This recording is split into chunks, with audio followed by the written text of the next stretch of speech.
இது மோட்டோரோலாவோட புது phone Moto G52. ஒரு 15,000 ரூபா ப்ரைஸ் செக்மெண்ட்டில் ஒரு நல்ல மிட்ரேஞ்ச் ஃபோன் வேணும் அப்படின்னு நினைக்கிறவங்களுக்கு இது ஒரு ஆப்ஷனாக இருக்கலாம்.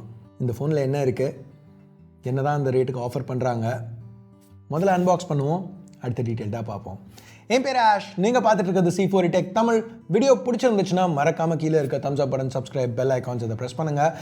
இப்போ நம்ம வீடியோக்கு போவோம். பாக்ஸில் எதுவும் ஸ்பெஷலாக இல்லை, ரெகுலராக எல்லா மோட்டோ ஃபோன்ஸ்க்கும் ரீசெண்டாக நம்ம பார்த்துருக்க அதே மாதிரி பாக்ஸிங் தான் இங்கேயும் கொடுத்துருக்காங்க. ஓப்பன் பண்ண உடனே மோட்டோ G52 ஃபோன் இருக்குது சாஃப்ட் கேஸில். ஸோ கேஸ்லேருந்து அதை வெளில எடுப்போம். இப்போ ஃபோன் பூட் ஆகிட்டு இருக்கையில் பாக்ஸில் வேறு என்ன இருக்குன்னு பார்ப்போம். அடுத்து இந்த ஒயிட் இன்சர்ட், இங்கே சிம் இஜெக்டர் டூல், அப்புறம் ஒரு சில ரெகுலர் லீஃப்லெட்ஸ் இருக்குது. பாக்ஸில் வேறு என்ன இருக்குன்னு பார்த்தா ஒரு USB Type A to Type C cable, ஃபைனலாக 33 வாட் டர்போ சார்ஜர். ஸோ அவ்வளோதான் பாக்ஸ் கான்டென்ட்ஸ். இப்போ நம்ம G52 ஃபோனுக்கு வருவோம். இந்த ஃபோனை பார்த்தோன்னே முதல்ல நீங்கள் நோட்டீஸ் பண்ண போகிற விஷயம், இந்த ப்ரைஸ்க்கு ரெகுலராக நம்ம பார்க்குற ஃபோன்ஸ் மாதிரி இது இல்லை, கொஞ்சம் வித்தியாசமாக இருக்குது.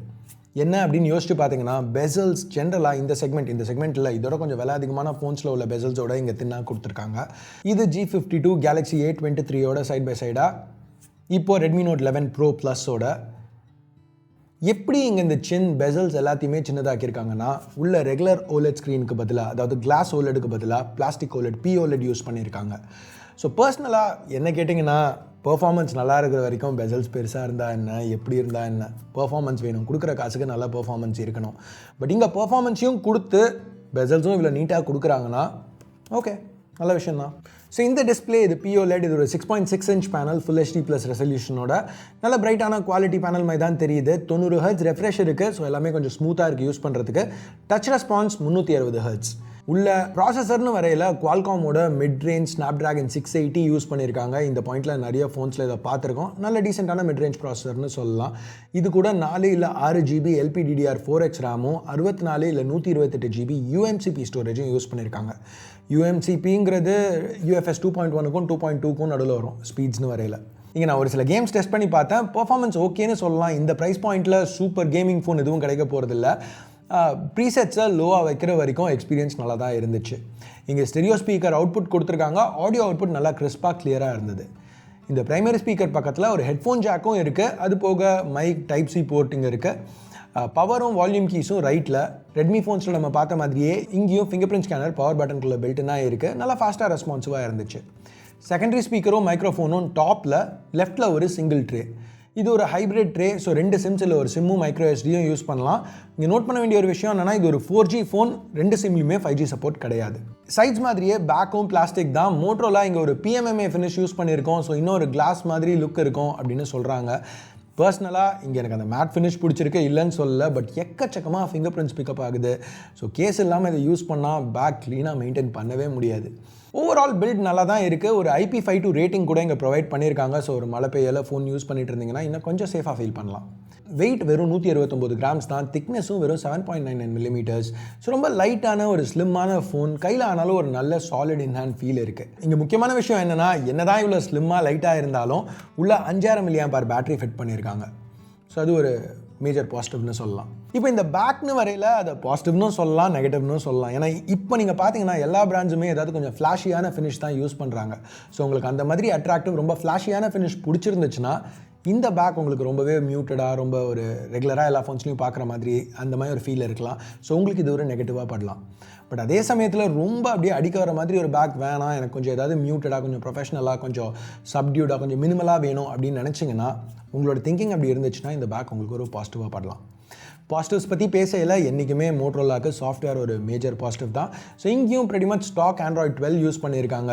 அங்கங்கே கொஞ்சம் மோட்டோ ஃபீச்சர்ஸ் ரெகுலராக நம்மளுக்கெல்லாம் பிடிச்ச அந்த chop to turn on flash light அந்த மாதிரி ஃபீச்சர்ஸ் இன்க்ளூட் ஆகிருக்கு. மோட்டோரோலா அடுத்த ஆண்ட்ராய்டு வெர்ஷனுக்கு கண்டிப்பாக அப்டேட் பண்ணுவோம். ப்ளஸ் 3 வருஷத்துக்கு செக்யூரிட்டி பேச்சஸ் கொடுப்போம்னு கமிட் பண்ணியிருக்காங்க.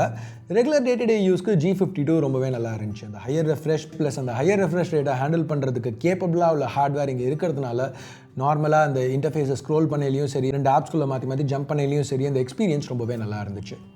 கேமராஸ்னு வரையில் பின்னாடி triple camera setup, 50 megapixel f1.8 primary, இது கூட ஒரு 8 மெகாபிக்சல் f2.2 அல்ட்ரா வைடும், 2 மெகாபிக்சல் மேக்ரோவும் கொடுத்துருக்காங்க. இனிஷியல் இம்ப்ரெஷன்ஸ், இமேஜஸ் அபவ் ஆவரேஜ்னு சொல்லலாம். ப்ரைமரிக்கும் செகண்டரிக்கும் நிறைய கலர் வித்தியாசம் இருந்துச்சு. இது ஜென்ரலாக ஒரு நெகட்டிவ் தான். பட் அட்லீஸ்ட் அல்ட்ரா வைட் கொடுத்துருக்காங்க. சில பிராண்ட்ஸ் இதோட 2 மடங்கு விலை அதிகமான ஃபோன்ஸில் அல்ட்ரா வைட் இல்லாமல் லான்ச் பண்ணியிருக்காங்க. அட்லீஸ்ட் அந்த மாதிரி இல்லைங்கிறது இங்கே ஒரு நல்ல விஷயம். வீடியோ 1080pல டாப் அவுட் ஆகுது. Selfie camera 16 mega pixel f2.5, இதுவும் டீசெண்டாக பெர்ஃபார்ம் பண்ணிச்சு. நல்ல டீடைல்டு இமேஜஸ், நேச்சுரலான ஸ்கின் டோன்ஸோட ஃபேஸ் அன்லாக்கும் இதை வச்சு யூஸ் பண்ண முடியும். ஃபேஸ் அன்லாக் ஃபாஸ்ட்டாக இருந்துச்சு. அடுத்து ப்ரைஸிங்னு வரையில் ஜென்ரலாக ப்ரைஸிங் எப்போவுமே மோட்டோரோலாவுக்கு ஒரு பாசிட்டிவ் தான். இங்கேயும் அதே மாதிரி தான் 14,500 இந்த ஃபோனை லான்ச் பண்ணியிருக்காங்க. இனிஷியலாக ஒரு 1000 ரூபா இன்ஸ்டன்ட் டிஸ்கவுண்ட்டும் இருக்கும். ஸோ எஃபெக்டிவாக இனிஷியல் ப்ரைஸ் 13,500. ஆனால் இது நல்லதா இல்லையான்னு பேசுகிறதுக்கு முன்னாடி ஒரு மேஜர் இஷ்யூ இது வரைக்கும் நம்ம அட்ரஸ் பண்ணாமல் இருக்கோம். என்ன? இது G52 ஸ்னாப்ட்ராகன் 680யோட. இதுக்கு முன்னாடி வந்த ஃபோன் G51, அதில் ஸ்னாப்ட்ராகன் 480+. எடுத்தோன்னா 480+ஓட 680 பெட்டராக தானே இருக்கும் அப்படின்னு நீங்கள் யோசிப்பீங்க. பட் ஆக்சுவலாக இல்லை. 480+ 680யோட ஒரு பவர்ஃபுல்லான சிப். ஸோ இங்கே பர்ஃபார்மன்ஸ் டவுன்கிரேட் ஆகிருக்கு. அது மட்டும் இல்லாமல் G51 ஒரு 5G ஃபோன், இது 4G. ஸோ மோட்டோரோலா கிட்ட இந்த கேள்வியை நான் கேட்கல, இந்த பதில் தான் சொன்னாங்க. நீங்கள் என்ன நினைக்கிறீங்கன்னு சொல்லுங்கள். இப்போ அவங்க சொல்கிறது என்னென்னா, G52 நாங்கள் டேரக்ட் அப்கிரேடாக பார்க்கல. G51, G52 ரெண்டுத்தையும் நாங்கள் விற்க தான் போகிறோம். இன்ஃபேக்ட் G51ஓட கம்மியான ப்ரைஸ்க்கு தான் G52 லான்ச் பண்ணியிருக்கோம். இந்த ஃபோனில் சில விஷயங்கள் எக்ஸ்ட்ராவாக ஆஃபர் பண்ணுறோம். உதாரணத்துக்கு அந்த pOLED டிஸ்பிளே, அதனால் உள்ள சின்ன பெசல்ஸ், ஓவரால் ஸ்லீக்கான ஃபார்ம் ஃபேக்டர், வெயிட் கம்மி, ஃபாஸ்டர் சார்ஜிங், இன்னும் பெட்டரான செல்ஃபி கேமரா, அது மட்டும் இல்லாமல் கம்மியான ப்ரைஸ். ஸோ இதெல்லாம் முக்கியம்னு நினைக்கிறவங்க G52 வாங்கலாம். இல்லை 5G வேணும், 120 Hz இருந்தால் ஓகே, பட் LCD இருந்தால் பரவாயில்ல, ப்ளஸ் அந்த 480+ஓட பர்ஃபார்மன்ஸ் வேணும்னு நினைக்கிறவங்க இன்னமும் G51 வாங்கலாம். நாங்கள் அதை சேல்ஸ்லேருந்து நிறுத்திட்டு இதை புஷ் பண்ண ட்ரை பண்ணல. ரெண்டுமே சைட் பை சைட் தான் விற்க போகிறோம். ஸோ ஆப்ஷன்ஸ் மட்டும்தான் கொடுக்குறோம் அப்படின்னு சொல்கிறாங்க. எனக்கு ஒரு விதத்தில் அது நியாயமாக பட்டுச்சு. பட் நீங்கள் என்ன நினைக்கிறீங்க? கீழே கமெண்ட்ஸில் சொல்லுங்கள். இதை பற்றி இன்னும் டீட்டெயில்டாக நம்ம ஃபுல் ரிவ்யூவில் பார்ப்போம். ஃபுல் ரிவ்யூ வேணுமாங்கிறதையும் கீழே கமெண்ட்ஸில் சொல்லுங்கள். ஸோ எனிவேஸ் கைஸ், அவ்வளோதான் இந்த சின்ன அன்பாக்சிங் வீடியோக்கு. பிடிச்சிருக்கு பிடிக்கல நீங்கள் நினைக்கிறத பேஸ் பண்ணி தம்ஸ் அப் இல்லை தம்ஸ் டவுன் ப்ரெஸ் பண்ணுங்கள். சப்ஸ்கிரைப் பண்ணலாம்னா சப்ஸ்கிரைப் பட்டன், ஏற்கனவே சப்ஸ்கிரைப் பண்ணியிருந்தீங்கன்னா பக்கத்தில் உள்ள பெல் ஐக்கான் அதையும் ப்ரெஸ் பண்ணுங்கள். அப்போ தான் நான் போடுற வீடியோஸை நீங்கள் மிஸ் பண்ணாமல் பார்க்க முடியும். அடுத்த வீடியோவில் உங்களை திருப்பி சந்திக்கிற வரைக்கும் என் பேர் ஆஷ். நீங்கள் பார்த்துட்டு இருக்கிறது C4E Tech Tamil. Have a nice day. Bye.